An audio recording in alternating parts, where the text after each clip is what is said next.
Well, my day's already been long, so, yeah. Okay. Well, I know everybody has a long day, so I want to make sure we stay on time. The presentation in total, maybe without some comments, would be about 40 minutes. And so, I appreciate, again, everyone taking time on this very, very, very frigid, cold afternoon or evening. If you guys haven't received the information on planning to stay, it's been important. We've been getting various individuals chiming in and out, but really the folks in this room are important, but it's really important that we tell the folks who are not in this room what's going on here so that we can get folks engaged in participating with where they live. Okay? So this is a real quick sketch here that I did the other day just so I can begin understanding, and I begin understanding the neighborhood. But essentially, I'm sure all of you know this, that the area is, of course, undergoing some massive change. And it's not just the area that's undergoing some massive change, but the city, of course, is going through a growth period. I just drove by, I see that there's a Hyatt Place going to be opening up, and they're already sort of moving the groundwork to get something like that going. That's exciting. Before I get started on the formal presentation, I want to make sure that some of you guys have your phones out, that we continue to promote an initiative that was started here by an artist out of Philadelphia named Tishka. She has this sort of hashtag, What's Good 47713. And of course, I think that same hashtag could probably reach to other area codes in the area. But if you're, what I love about going here is that, it's sort of a place of positivity. If you're looking for what's hot in the area, if you're looking for something positive to sort of laugh about or sort of feel inspirational around, some of the images that come out of this hashtag are important. And I think as you guys are moving around the city and you see unique things or things that inspire you, make sure that you give What's Good 47713 some love. And here's Tishka again talking about the neighborhoods and sort of using photography as a great way to quote unquote see and understand your neighborhood. Okay, that will be important here as I go through this lecture. Okay, so 47713. Again, in looking at this neighborhood, I wanted to come in and work with some partners to talk about not just visioning and design, engagement, and sort of this idea of urban planning, but we wanted to make sure that we teamed up with some pretty interesting partners along the way. Now, our team is called With Purpose. Some of you might have heard of us. We've been around for 9 years, and I brought Alejandra Lagunas. If you have not received an email from her, you probably will. She's pretty good at reaching out. But essentially, when we started 9 years ago, we started under the premise that we wanted to save the world, and that, after working at an architecture office for 10 years, I wanted to not just design buildings, but I also wanted to improve people's health. I wanted to help reform education. I wanted to empower neighborhoods with the knowledge that I had. And in fact, my dreams are probably similar to most of your guys's, is how do we use and leverage what we know and the gifts that we have so that we can make massive change where we are at. Okay, that's important. I was also sort of feeling the energy from Barack Obama. This is 2008, of course. This was at the state fairgrounds, and there I am with my boss, Bob Osley. Bob decided to go on to be city councilor of the city of Indianapolis. And, I went off and started my own business and have been working in neighborhoods, again, trying to empower and make change, which has brought me here today. Okay. And really what happened at the end of that wasn't just the motivation behind being, part of Barack's campaign, but it was about this idea that people were hungry to make change. And that as a professional, how can we move back into our neighborhoods and be contributors to that change? And how can we work with folks to get them, our neighborhoods are getting called turnaround communities. How can we turn ourselves around to begin change agents and becoming advocates for where we live? And I also knew that when I came to this neighborhood, of course, while I lived here for a year and I've been working here since working in Haney's Corner in 2012, that we needed more advocacy and we needed more partners. So I want to introduce, we're here in this space today with the Evansville Public Library, and they've been super intentional about not only offering this space, but I'm going to give Katie here a few minutes to maybe talk about what they're doing as librarians here in the space. I'm Katie Reineke. I'm the Community Inquiry Librarian in Practice here at EVPL. And Librarian in Practice, as it says here, we're one of 2 public libraries in the country who have Librarians in Practice. This idea was brought to us through our director, Cindy Landrum, and her co-worker, Dr. Sharon Comstock, who is also here at EVPL now as well. And the concept of Librarians in Practice is essentially we have our areas of expert knowledge that we are practitioners in, but it goes much more beyond that. We are out in the community, we are communicating with the community, and we're getting a real understanding of the community's understanding of that area in particular. So for example, if it was health, our expert librarian of practice in health, Helen Marion, she not only has the most up-to-date information on health in general, but specifically here in the Evansville community. What are we challenged with specifically in health? And organizing with organizations within the community who focus on health as well, and starting those conversations about what we can do to help solve issues, help rally around initiatives, things like that. And my area of expert knowledge is community inquiry. And community inquiry, the best way to describe it is inquiry, which is questions, curiosity of the community, by the community, and for the community. So it's specifically questions what the community itself is curious about, what it's passionate about, what its initiatives are, getting an understanding of that. And we are intentionally dedicating this space as a community inquiry lab where those conversations can be had. This is the space dedicated to those questions, for those questions. It's all the community's information. They do it, we just provide the tools to help them get there. Do you want me to talk about the workshop as well? Yeah, that'd be fine. Okay. So this Sunday through Tuesday, we're going to have an open house style workshop that Will and his group with Purpose are going to be initiating. Basically, it's, like I said, it's an open house. We want the community to come and explore with us around what a space dedicated to the community's questions could look like, what it would mean, how you would feel in that space, all these kinds of questions. We want to explore them together through various different methods, whether that be 3D modeling. He'll talk more about the technology. That's not my piece. My piece is the questions themselves and the communication piece. So part of that is going to be having conversations together, sharing our ideas, sharing our expert knowledge within our communities, and understanding what those 4 questions are. So I really hope that if you can, you come to one of those days. It's a drop in, drop out. If you need more information on that, just let me know. But I think in the future, some of you are receiving information for these webinars. Again, we're having neighbors who are having problems with technology. Maybe they don't have that type of streaming service in their home. When we have those dialogues about organizing and planning to stay, those meetings will also be here. So while I might be in Detroit or Indianapolis, we'll all be on the screen together. We can have those meetings here. In that way, they'll be at the same place in this laboratory having the discussions together. That way, no one feels like they can't be part of the discussion, okay? I appreciate your time, Katie. We're also very appreciative to have this space to make sure that we can organize.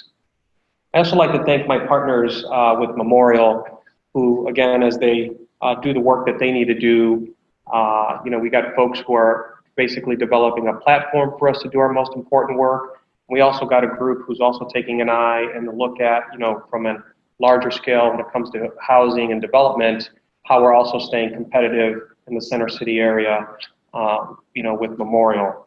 And so we're really appreciative that they have sort of provided the funding so that we can continue to work with this neighborhood, give you the resources and see where this can go for everyone, okay? So back to planning to stay. Planning to stay actually wasn't my idea. When I was 20 years old, I was a senior at the University of Minnesota, and my mentor was a guy named Bill Morrish. Although I was in the architecture department, he was an architect that really cared about what it took to organize communities. And guess what? Seems like the apple doesn't fall far from the tree, but I went through school, went to grad school, worked in Dubai and Abu Dhabi, worked all over the world, but ultimately it came back to what I learned with Bill Morrish. That's what I'm here today talking about almost 20 years later. And that is, what's it take when we are going to plan to stay? We're not talking about gentrification. We're not talking about bringing new people in. We're not talking about, what we are talking about is how do we serve the folks that are in the neighborhood that are planning to stay right now. We can get into a lot of discussions about a lot of other things, but right now, what I think needs to get talked about is a conversation that is learning about seeing the physical features of your neighborhood. Now, some of you might have heard this as asset-based community development. Some of you might have already said, well, we see it every day, we know what it is. Maybe that's the case, but I think this process is about not just seeing, but putting that information into a single source booklet that could be a useful resource in this community, okay? And I'll explain why. My friend Charles here always we talk about this. He sends me literature. It's one of the unique things about having a library or a community as a client is that you get into some pretty deep discussions. One of those things is about how important it is that we see things and how it's important that, when you see that cognitive meaning is attached to image, that has a lot of, it's a pretty loaded concept to think about because you have a lot of senses, but the one that I think is probably one of the most important is your ability to see. Even in one of Helen Keller's lines is, what is it to have eyes and not to see? What is it to have a lot of eyes in your community, but they pretend not to see things, or that they have been maybe institutionalized not to see anything, or that they are not prepared to see things the way that they need to in order to be efficient civic leaders in their community. This was a sketch that I did a long time ago, but I use it all the time to talk about the power of being able to go out and see. That's why I also maybe started with the 47713. It resonates with me because it's about taking your camera and being super intentional about documenting beautiful things in your neighborhood, okay? So I love this quote that the relationship between humanity and phenomena such as nature, space, and power is differently constructed in different perspectives or ways of seeing. And when you look inside that book, I know that Bill Morrish was dead on because he says it, when you're planning to stay somewhere and when you're trying to really, organize your neighborhood, right? It's about seeing and how do we learn together to do that.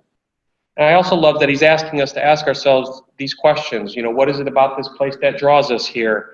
What could we add to this place that's going to be not just good for us, but good for our kids? The decisions, I always tell people, in most cases, the decisions that we're talking about is not about you or about Charles. It's about your kids. That's the decisions now that you're making are 10 years from now. So you have to sort of think that planning is not a tomorrow thing. It's a 5 years from now thing. And that do we have the capacity in this community to plan that far ahead? And why would? That's why it's good to sort of look at maps like this, overlay with some paper, and start to think about what are the relationships between the school and the water park? How does one from the school get to the opportunity? Or why is the African American Museum sort of at this angle? Why are those things happening, right? Some of the reasons why it's good to plan, and I'll go through these, of course, is number one, linking your neighborhoods together, right? And that's important for a lot of reasons, okay? You can see some of the other reasons: contributing to your comprehensive city plan, shaping your agenda, providing a framework for public and private investment, and also getting a place at the table, okay?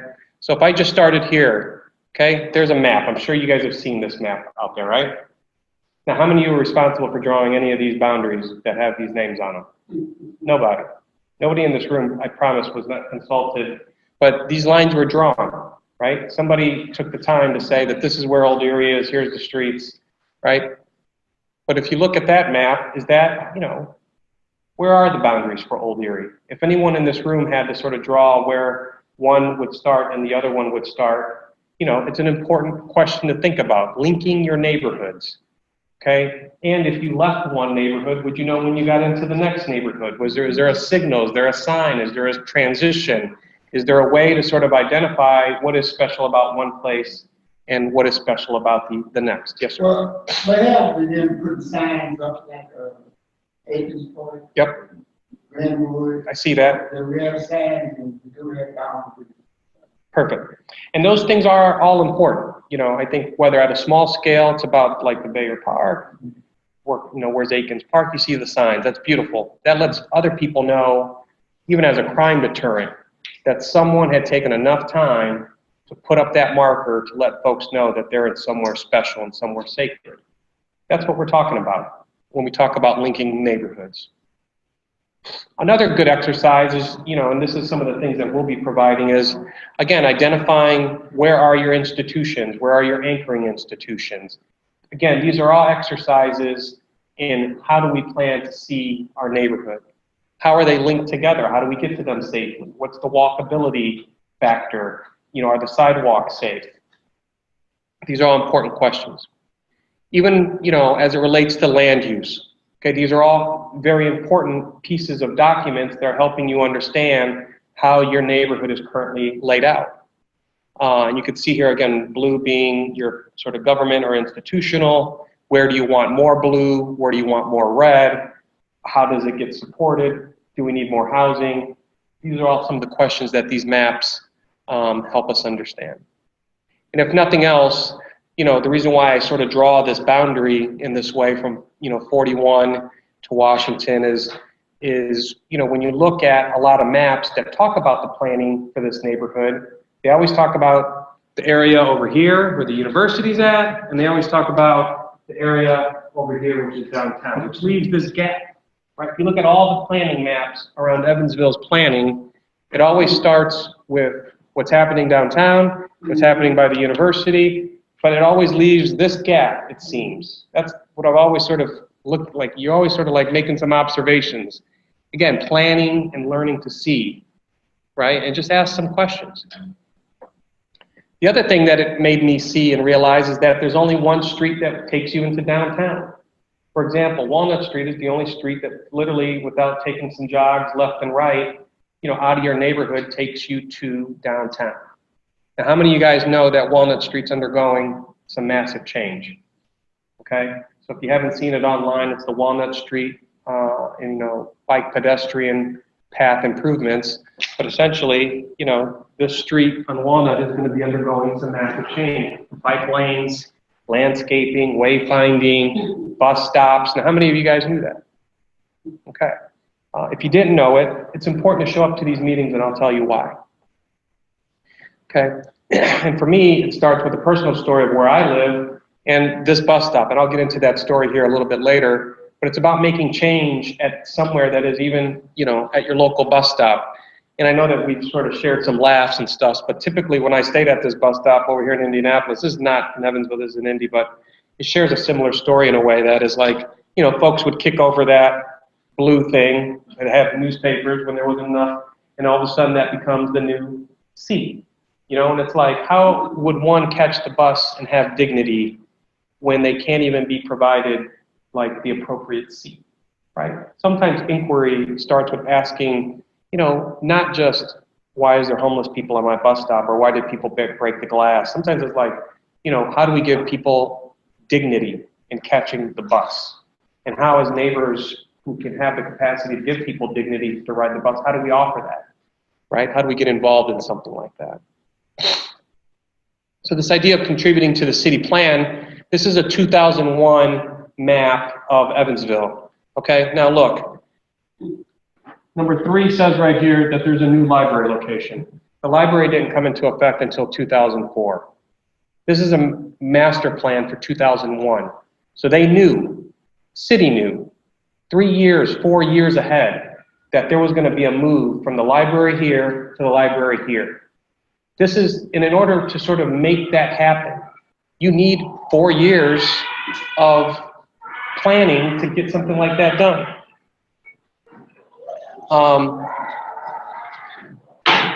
So I, you know, say that for this neighborhood as well as, you know, things that we're planning for 5 to 6 years, we got to start now. That's where you make the demand. That's where you sort of start really, drawing out the lines. And then the other thing why it's important to have a master plan here is because the city already has a new master plan, right? So that was in 2001. What are all the things that we did not get in that era in 2001 that we should have gotten, maybe in this one, that if we're not keeping an eye on it, or if that our plan is not jiving with their plan, then guess what? They'll plan for you. They will, again, if you're not at the table, you are on the menu. And so if there's not folks looking at these plans together, then, what about number 1, okay? What about number 11? What about number 7? Promote investment and revitalization. Maybe those things happen. Maybe they didn't happen enough.